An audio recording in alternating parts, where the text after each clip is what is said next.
Namaste everyone, welcome to Skill Talks. My name is Naveen Bharadwaj, the Group CEO of Trescon and your host for this podcast. I have Dr. Heinst with me, who's the director of Goethe-Institut. Goethe-Institut. Goethe-Institut, I was close. Welcome to Skill Talks. Close enough. Thank you very much, Naveen. Nice to be here. Yeah, thank you so much. So, Germany is the country partner of the Bengaluru Skill Summit, the beautiful place where we got to meet and have this interaction. But Germany is also a partner of India and a lot of different states. Tell us, what's this bond between Germany and India? Why is it that we are such good friends?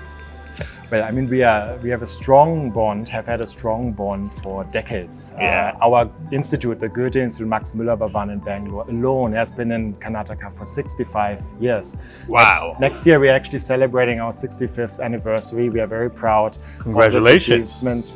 So you can see we are strongly rooted within Karnataka, and we have many partners in the educational field and the cultural field, and we built on that.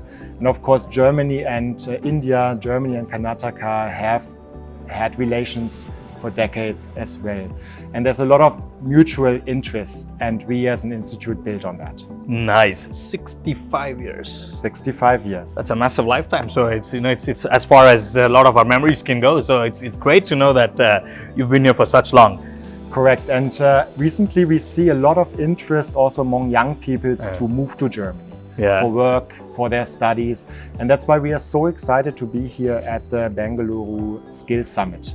It's a perfect place for all of us to come together and discuss a bit more how we can help, assist, support these young peoples on their journey from Karnataka to Germany to make this a success. The mutual commitment between the Germany government and Karnataka government is applaudable, because the Consul General was here, you are here, and then there are a lot of other entities, the German entities that are helping people from here go to Germany are here. Right. So it shows that you're truly committed to the partnership and the friendship. Right. Absolutely right. And it's also truly a team effort. No one organization alone can make this happen.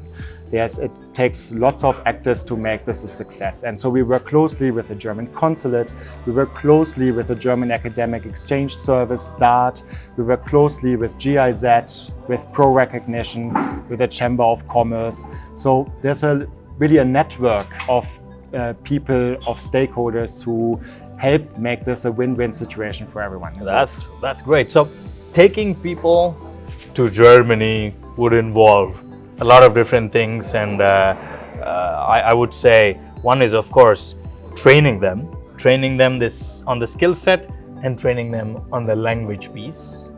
Yes, Can you talk a little more on how you guys help enable that? That is absolutely right, and that is a crucial aspect, the German language. Obviously, for different jobs that you are envisioning for yourself, let's say you want to become a nurse in Germany. Obviously, you will be working with old people. People who are sick. It requires that you have a good way of communicating with them to really understand their needs. So there, the German language is an obvious asset for you. But even if you're an engineer and you feel you at your company in Germany, you can do things in English, you still want to live in Germany and build a community in Germany, want to go out with your colleagues in the evening, have a beer. Maybe, and for that you also need the German language. So we at the Goethe-Institut emphasize that it is an absolute asset for you to learn the German language before you go to Germany. And so at the Institute we have German language courses on all levels. We provide examinations so you can get your certificate for the university, for the employer before you go to Germany. Fantastic. So aside from language, are there any other training that gets provided by the Goethe-Institut? Yes, we also emphasize intercultural training, because it is one thing to know the language, but still India and Germany have been close for decades, but it's still also far in a certain sense, especially for people who go the first time. Imagine you are a 23-year-old person just starting out, first time going abroad. You don't really have much of an idea about how Germany works, how the corporate culture works, how you communicate successfully with your boss, with your colleagues, when you go buy things at the supermarket. And all of that, we feel, if we in advance help people understand better how Germany works and what skills you need when it comes to communication, what knowledge you need, then it will be much, much easier, a smooth process for people going to Germany and building a life there. Yeah, I think culture and cultural integration is such an important element for somebody when they're moving from one place to another place. Forget about Germany. If somebody were to move from Karnataka to, let's say, Kashmir, there is a huge cultural difference. Absolutely. There are a few binding elements, and then there are also a lot of these differences. So the fact that you're addressing that is simply amazing. A couple of examples. We normally don't say no, even if the answer is actually no. But I know you guys wouldn't. That is the complete opposite. Right? Yeah, we feel very comfortable saying no. And that is a good example of where, if you're prepared that happens, you don't consider it rude. Yeah. Because that's how German communicates. It's very kind of straightforward. Yeah. And if you know that is happening, then you are better prepared, and you also know that you can do that yourself. True. You're not rude if you say to your boss, I don't think that's a good idea. Yeah. I think I would prefer to do it another way. And then your German boss would say, tell me about it, why is that? So that's how it works, and that's why exactly the preparation matters. Traditionally, we never challenged our bosses. Traditionally. But I think times are changing here, because with Gen Zs, with the alpha and whatever else is to come in future, I think all the bosses better be careful, because they challenge and they ask questions, because it's not just about job for them, it's about the purpose, it's about understanding why. The why before the what. Correct. Great. So aside from the cultural integration part, now you're training people, great. You're giving them knowledge around language, fantastic. You're teaching them culture, both from a personal and professional standpoint. And then you're taking them into Germany. So their journey to Germany. Can you talk a little bit about that part? Absolutely. What kind of support can people of Karnataka or people of India in general expect from the Goethe-Institut? Yeah, right. So we understand it's really building a bridge. We have to build a bridge. It's not just having half of the bridge. That is a very important element, starting here in Bangalore, starting in Karnataka, and getting everything right from the beginning. But then it really has to be a complete bridge that takes you all the way to Germany. So when one would arrive in Germany, then we have what we call welcome coaches in different big cities in Germany, like Berlin, like Munich, like Düsseldorf, that provide the information that you need when you have arrived. How do I find an apartment? How does health insurance work in Germany? I have this question that I really didn't figure out, and that is what our welcome coaches are for, to create a kind of welcome culture in Germany, to make people from Bangalore, from Karnataka, India, feel right at home. Because what we want is that people stay and will be successful in these plans that they've been working so intensely towards for a long time. And so we really want that this works out. And what we can do to make that happen, we try to do in Germany. That's great. So can the welcome coaches also help us know where I can find my filter coffee, or where I can find my masala dosa or bisibile bath in Germany, if there are Indian restaurants and joints? I would be afraid that I think our welcome coaches are underinformed when it comes to filter coffee. But the nice thing is the Indian community in Germany is growing rapidly. The largest group of international students in Germany from anywhere in the world, Indians. More than about 60,000 young Indians studying at German universities. So cricket clubs are coming up. I always say cricket in Germany. Wow. I always say jokingly to my colleagues that at some point Germany might compete with India in cricket just because we have all of this young talent coming to Germany that might stay.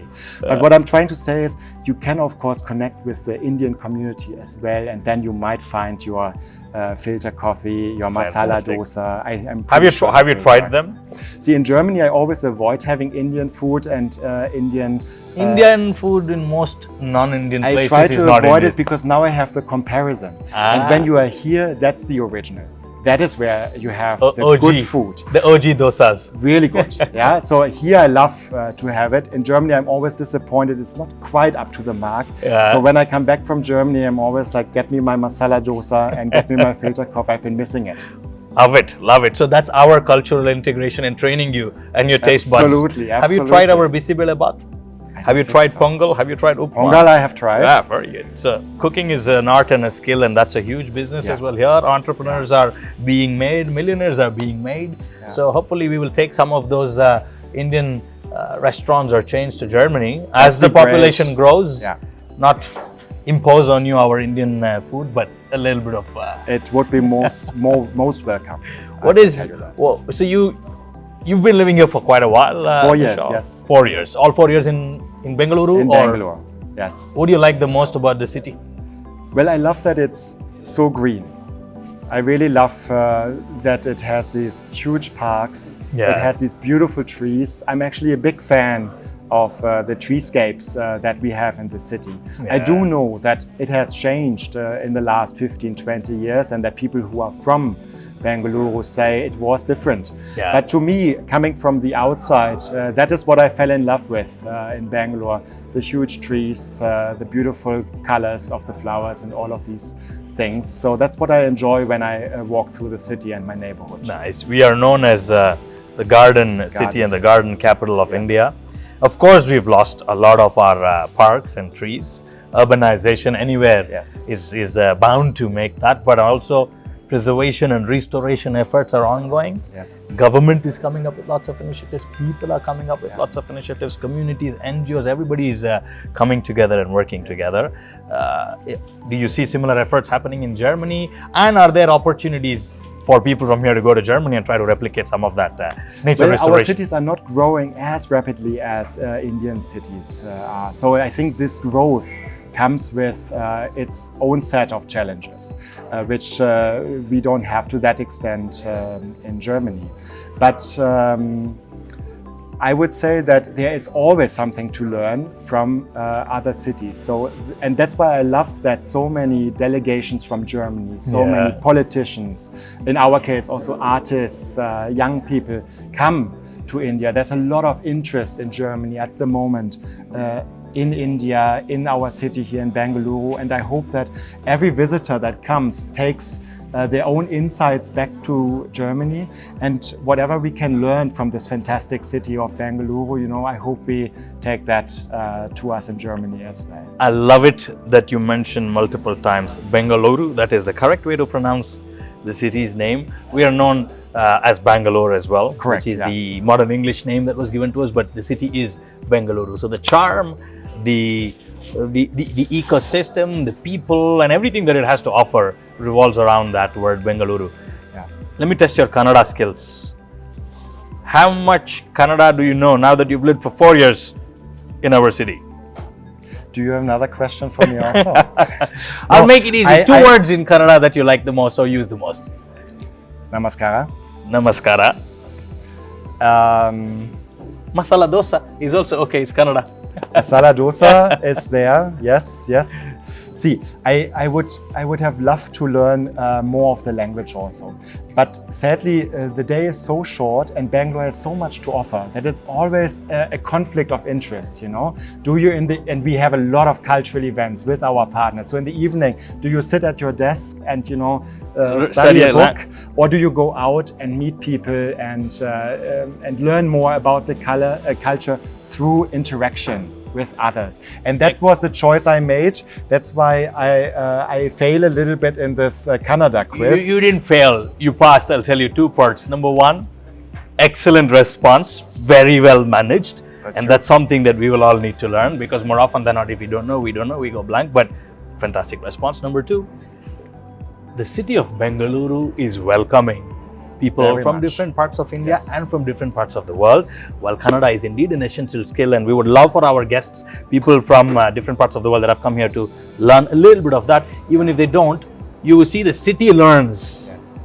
The number of languages that we speak here is quite diverse. English, Hindi, Tamil, Telugu, Malayalam, Urdu, a little bit of German, a little bit of French, a little bit of Spanish, and of course loads of Kannada. So language is essential, but I think the people here in the last 4 years would have made you realize that you just don't need a language to communicate. That is absolutely true, and this is also what makes Bengaluru such a fantastic place for us at the Goethe-Institut. It's such a dynamic, open city. It is very open for input from outside, and that is what we appreciate so much, who at the Goethe-Institut trying to foster intercultural exchange, and that the basis for that is openness. We need to have a keen interest in learning more about others, and I think because so many different people from all over India are attracted by Bangalore, by all it has to offer, and also internationally people come to Bangalore, that is a perfect basis for our work as a